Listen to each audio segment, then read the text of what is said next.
Sullivan. I'm a former IRS agent and teaching instructor with Internal Revenue Service. Welcome to my YouTube station. I shouldn't have wore this color today. It just matches my face too much, but what the hell. I'm only going to do one YouTube today. Anyway, this is the home of the 5-minute video. I'm an expert in IRS resolution matters.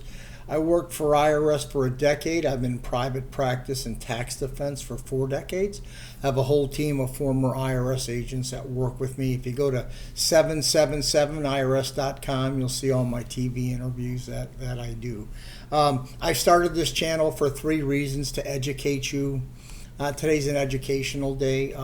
To share what a former IRS agent thinks about things. That's really important, to give you insider information, and mainly so you don't get ripped off by other people.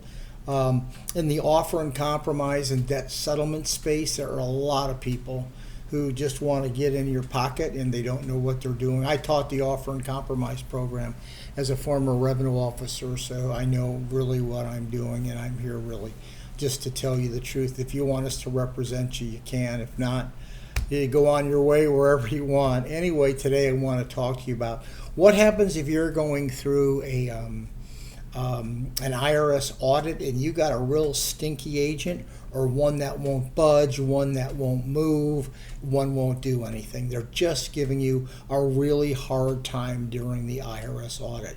I get a lot of calls. I'm going to say about 1 out of 15 people have an agent they can't stomach. It's not that you're having a good time with any IRS agent, but there's some agents that are just really obnoxious and really rude, and they're not moving. Many times you find these as new agents. They're trying to impress their boss, or they're new and they're not sure really how negotiation works. So what in fact do you do when you run across that agent that's giving you a hard time?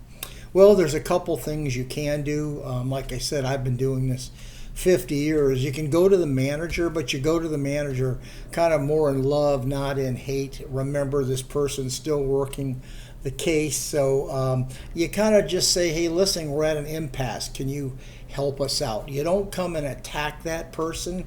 That person probably has worked with that employee for a long time. So you want to come and just present yourself. Well, I'm trying to get somewhere, but I'm really running into a roadblock. I'm wondering if you can help us. If that does not work, stop the case, ask the agent for a report, and go to appeals.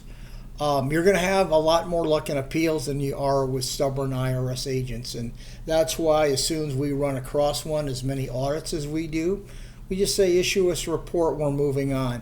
The manager and the agent aren't going to like that. They like to try to settle the cases, and there's just sometimes you can't, because some of the people are just being real jerks. They're not budging off a point where they should. They don't know how this negotiation plays out because they haven't been there.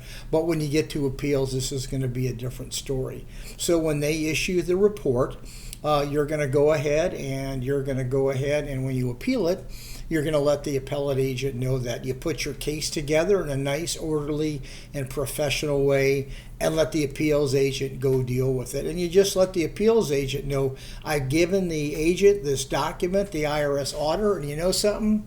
They wouldn't do nothing with this. And also, by the way, if you don't like that appellate agent, you can always go ahead, have them issue a report, a 90-day letter, a notice of deficiency. You can go to tax court.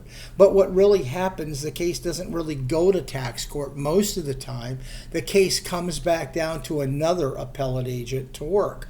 At our firm, we have Herb Cantor, who was that tax court liaison, and he can tell you and represent you in these matters if that's the case. So every now and then you're going to run across a stinky, a stubborn, hard-nosed auditor, and if you do, you have options. Don't get all caught up. Don't lose any sleep about it. You just heard what to do, so just go ahead and move on. Appeals will be your friend, and they do a much better job in negotiation. You'll be a lot happier in appeals. If this video was good, please give me a subscription. We thrive on subscriptions because it helps YouTube know we're doing a good job. And if you have questions, just leave it in the comment section.